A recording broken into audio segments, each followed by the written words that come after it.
السلام علیکم ورحمۃ اللہ وبرکاتہ۔ پروردگار عالم سے استدعا ہے کہ جہاں بھی رہیں خوش رہیں، آباد رہیں، شاد رہیں۔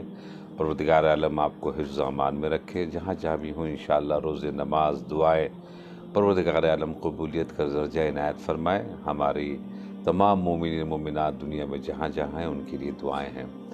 آج ہم اس گفتگو کو جو شروعات کر رہے ہیں، یہ شروعات کرنے کی وجہ ایک امپورٹنٹ یہ ہے کہ مولا متقیان نے فرمایا کہ ہم دو زمانوں میں جی رہے ہوتے ہیں۔ ہم دو زمانوں میں جی رہے ہیں، یعنی کیا مطلب کا پاسٹ اینڈ پریزنٹ۔ پاسٹ یعنی گزشتہ جو ایام گزرے ہیں، جو زمانے گزرے ہیں، اس میں جو قصے ہوئے ہیں، جو کہانیاں ہوئی ہیں، جو حالات ہوئے ہیں، جو واقعات ہوئے ہیں، اس سے ہم نے درس حاصل کیا، اور درس حاصل کرنے کے بعد جو اس میں اچھی چیزیں تھیں اس کو ہم نے اڈاپٹ کیا، جو خراب چیزیں تھیں اس سے دور ہو گیا۔ یعنی یہ اس کی تشریح میں کر رہا ہوں۔ مولانا متقیان نے تو صرف یہی جملہ کہا کہ ماضی اور حال کے زندگی میں گزار رہا ہوں اپنی زندگی، اور ہمیں اور آپ کو یوں بتایا کہ اپنے ماضی کے حالات کو جو بھلا دیتے ہیں پھر مستقبل ان کو جناب بھلا دیتا ہے۔ تو لہٰذا اس کی بنیاد کے اوپر ضروری ہے کہ ہم اپنے ماضی کو یاد کریں۔ تو ماضی کو یاد کرنے کا طریقہ کیا ہے؟ ماضی کو یاد کرنے کا طریقہ بہت سی تاریخ ہے جس میں بہت کچھ رد و بدل ہوا ہے، بہت اس میں گھسپیٹ ہوئی ہے۔ اس کے علاوہ روایات ہے، روایات بھی بہت سی ضعیفی ہیں، روایتیں تقریباً آ گئی ہیں، مگر قرآن جو ہے اور جو قرآن کے قصے جو ہیں وہ انبیاء کے ساتھ جو گزرے ہیں اس کے اندر میں الحمدللہ کچھ گھسپیٹ نہیں ہو سکی ہے۔ تو جو قرآن کے قصے اور واقعات ہمیں اور آپ کو بتائے جا رہے ہیں قرآن مجید میں، وہ ہمارے لیے بہت امپورٹنٹ ہے اس کو سمجھنا، تاکہ اس کو ہم سامنے رکھ کر اس کے بعد پھر آگے کی زندگی کو جناب والا ہم اپنے اچھے طریقے سے گزارنے کے لیے، کامیاب زندگی گزارنے کے لیے اپنے معاملے کو آگے لے کر چلیں۔ تو حدوداً تقریباً 30 انبیاء کا تذکرہ قرآن مجید میں آیا ہے، ایسے نام بھی ان کا آیا ہے۔ تو ہم کوشش کریں گے کہ انشاءاللہ ہر روز ایک نبی کے سلسلے میں کچھ تھوڑے سے حالات بیان کیے جائیں۔ تو کوئی تفصیل تو نہیں بیان ہو سکتی اس مختصر سے وقت میں، ایک چھوٹے سے حالات جس میں ہم اور آپ ان کی زندگی سے جو کچھ حاصل کر سکتے ہیں، لے سکتے ہیں قرآن مجید کے ذریعے سے۔ چونکہ ماہ مبارک رمضان ہے، قرآن کی تلاوت کرنے کا مہینہ بھی ہے، قرآن کو سمجھنے کا بھی مہینہ ہے۔ تو بہت سی جگہ کے الحمدللہ تفسیریں بھی ہو رہی ہیں۔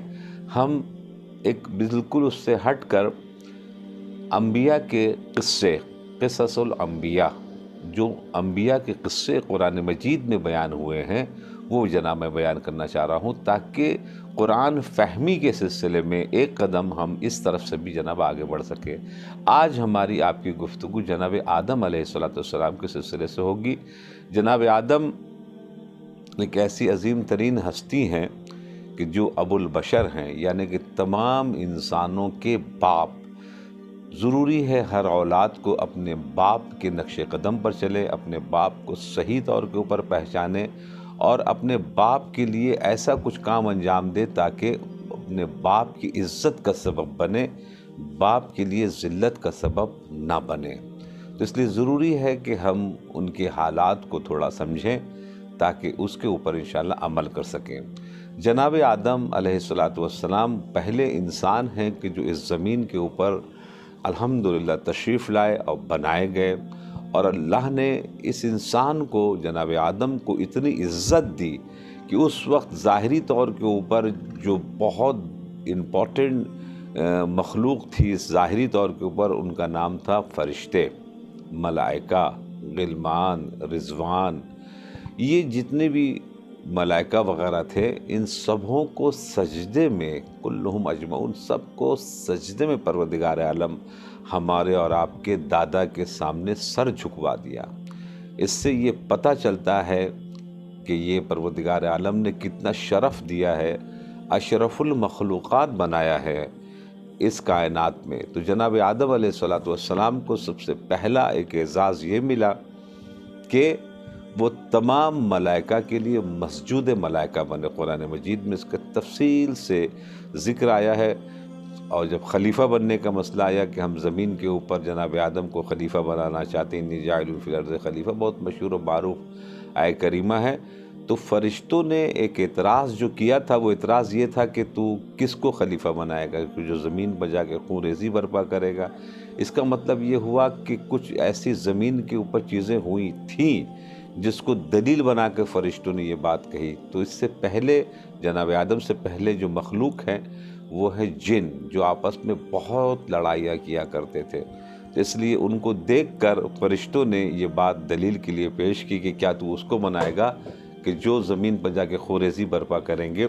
تو دوستو عزیزو، جناب آدم علیہ السلام اور فرشتے جو ہے وہ امتحان کی کیٹیگری میں آ گئے۔ جب دو کینڈیڈیٹ بن گئے، تو اب جو جیتے گا وہ آگے جائے گا۔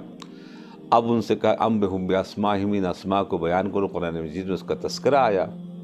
ہماری گفتگو قرآن ہی کے سلسلے سے چل رہی ہے کہ قرآن میں تذکرہ کس انداز سے جناب پیش کیا گیا ہے پروردگار عالم نے جناب آدم کا۔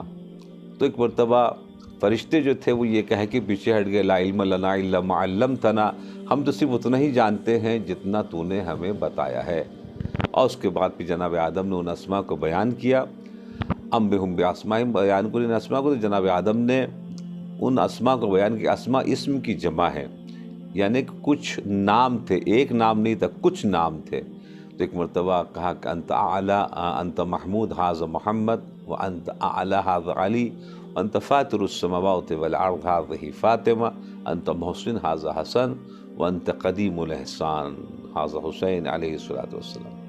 خدمت میں آپ کیس کریں کہ جناب آدم نے علیہ السلام اس مرحلے میں جیتے ہیں پنجتن کے سبب سے، یعنی ہمارے اور آپ کے دادا اس دنیا میں آنے سے پہلے اس عظیم ترین امتحان پر جس میں خلیفہ بننا تھا، اس میں بنے ہیں خلیفہ اس بات کے اوپر کہ چونکہ امتحان میں کامیاب ہو گئے تھے، ایک مرحلہ۔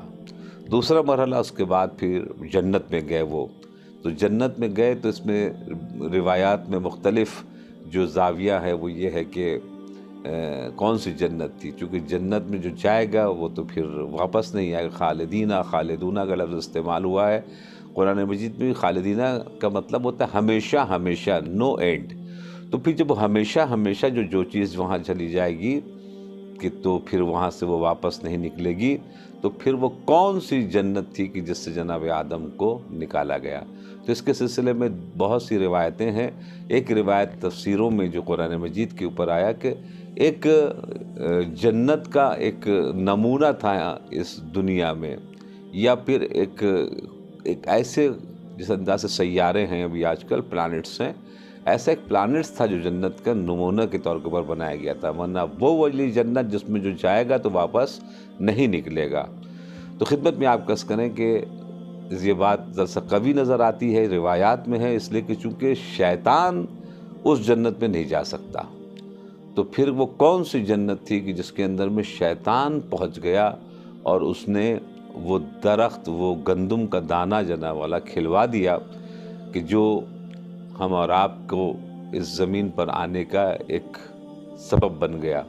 خوب، تو یہ ہے جناب آدم علیہ السلام کی ایک مختصر سی کہانی کہ جناب آدم تشریف لائے اور بہت مراحل تک گزرے، جناب حوا کہیں اور اتری، جناب آدم کہیں اور اترے، اس کے بعد دونوں کا ملاف، بڑے تک و دو رونا اور گریہ کرنا، فریاد کرنے کے بعد اللہ نے پھر پنجتن کے صدقے سے ان کی دعاؤں کو قبول کیا، اور یہ جدہ میں آ کر پھر سے ایک مرتبہ ملاقات ان دونوں کی ہوئی، اور پھر ان کی اولادوں کا سلسلہ آگے چلا۔ شیطان کون تھا اس کے سلسلے میں ایک جملہ جناب والا بیان کر کے اس سے جو درس ملتا ہے وہ بیان کر کے اپنی بات کو تمام کرتا ہوں۔ دوستو، شیطان جو تھا وہ آگ سے بنا تھا اور وہ جن تھا، اور اس نے ایک بہت لمبا طولانی سجدہ کیا تھا، اور جیسے کہ ہم آخری سجدہ شکرانے جس کو بولتے ہیں، 1 منٹ کا بہت سے بہت کرتے ہیں، 2 منٹ کا کرتے ہیں، سر اٹھا لیتے ہیں، اس نے 6000 سال کا سجدہ کیا تھا، اور اتنا طولانی سجدہ کرنے کے بعد جب اس نے اس انداز سے پروردگار عالم کی بارگاہ میں کھڑا ہو گیا تھا، تو پھر اس نے مانگا تھا کہ بس ہم نے جتنی سجدہ کیا ہے، اتنی طولانی سجدہ کیا، اس کا مجھے صلہ ملنا چاہیے۔ جب اس نے سجدہ نہیں کیا تو ایک مرتبہ جناب اس کو اس کا صلہ جناب یہ ملا کہ تو جو کچھ مانگنا چاہتا ہے مانگ لے. تو اس نے عمر طولانی مانگی تھی تو وقت معلوم تک اس کو جناب دے دیا گیا. اور اسی سجدے کے سبب سے فرشتوں نے خواہش ظاہر کی تھی کہ یہ ہمارے درمیان میں آ جائے، ورنہ وہ زمین پر تھا. اسی سجدے کے سبب سے وہ فرشتوں کے درمیان میں پہنچ گیا، مگر سجدہ نہ کرنے کے سبب سے پھر وہ زمین کے اوپر لعنتی بن کے آ گیا. شیطان مارا ایک سجدے کے نہ کرنے سے، اگر لاکھوں برس سجدے میں سر مارا تو کیا مارا. اور ایک مرتبہ پھر اس نے اللہ کے سامنے جو گفتگو کی ہے قرآن مجید میں، اس کا ذکر آیا کہ میں چاروں طرف سے تیرے نیک بندوں کو بہکاؤں گا. لاغوینہم، لام تاکید، 4 تاکید کے ساتھ جناب والا اس نے بولا کہ ضرور ضرور ضرور میں تو کہا تو 4 سمت تیرے لیے، 2 سمت میرے لیے، سامنے پیچھے دہنا بایاں تیرے لیے، مگر 2 سمت میرے لیے. کہا کون سی 2 سمت؟ کہا اوپر اور نیچے. جب میرا بندہ سجدے کے لیے سر جھکائے گا تب میں معاف کروں گا، جب وہ دعاؤں کے لیے ہاتھ اٹھائے گا تب میں اسے معاف کر دوں گا. زن گرامی، ایک مرتبہ پروردگار عالم نے اپنے ارحم الراحمین ہونے کے اعتبار سے سجدہ کرنے کے ذریعے سے، اب خلاصہ یہ ہے، سجدہ کے ذریعے سے ہم بچ سکتے ہیں، دعاؤں کے ذریعے سے شیطان کے حملے سے ہم بچ سکتے ہیں. اسی طریقے سے خدمت میں آپ کے عرض کریں کہ جناب آدم بھی بغیر امتحان کے نہ رہے، سخت ترین امتحان دیا. اولاد کے اعتبار سے امتحان ہوئی، بیوی کے اعتبار سے امتحان ہوئی، اس کے بعد پھر جدائی کے اعتبار سے ان کا امتحان ہوا. جنت سے جو ظاہری طور کے اوپر ایک باغات ہے اس سے نکلنے کے ذریعے سے امتحان ہوا. تو جب اتنے بڑے بڑے امتحان سے ہمارے دادا گزر چکے ہیں تو بغیر امتحان کے ہمیں کوئی چیز کیا مل سکتی ہے؟ نہیں، ہمیں بھی جناب امتحان دینا پڑے گا، مگر ہاں ہمیشہ صبر کا دامن، شکر کا دامن اور اپنے پیروں میں لغزش نہ آنے دینے کا سلسلہ ہمارے اندر اور آپ کے اندر جاری رہنا چاہیے. یہ ہے خلاصہ یہ قصہ جو جناب آدم کا بیان ہوا ہے قرآن مجید میں. اور اس کے بعد پھر ان کی قبر اس وقت نجف اشرف میں مولا متقیان کے قبر کے بغل میں، یعنی ایک طرف جناب نوح کی قبر ہے اور ایک طرف جناب آدم کی قبر ہے، بیچ میں قبر جو ہے مولا متقیان کی ہے. کہ جب جناب امام حسن امام حسین جنازہ لے کر گئے ہیں تو ان کو آمادہ ملی قبر، اور اس قبر کے اندر میں لکھا ہوا تھا کہ اس قبر کو ہاتھوں سے جناب نوح نے وصی رسول کے لیے کھودی ہے، جس میں آرام فرمائیں گے. تو دہنے طرف جناب آدم ہے، بائیں طرف جناب نوح، اور بیچ میں مولا متقیان سو رہے ہیں. تو اپنا انشاءاللہ بہت خیال رکھیے گا، دعاؤں میں یاد رکھیے گا. اور یہ جو ہے ہمارے لیے درس ہے کہ ہم مشکلوں میں ہارے نہیں اور جھکے نہیں اور بکے نہیں، اپنے سفر کو جاری رکھیں، انشاءاللہ کامیابی ملے گی. والسلام علیکم ورحمۃ اللہ وبرکاتہ.